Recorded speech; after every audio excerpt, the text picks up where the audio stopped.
Creamy battery at seafood goodness in one plate. Our recipe for today is pasta with cream and shrimp. Ang kailangan lang natin ay pasta, shrimp, butter, cream, parsley at syempre salt and pepper.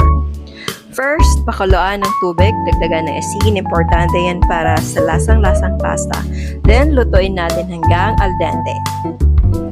And now, sa isang pan, tunawin ng butter. Isunod natin ang shrimp, lutuin hanggang maging pink at juicy.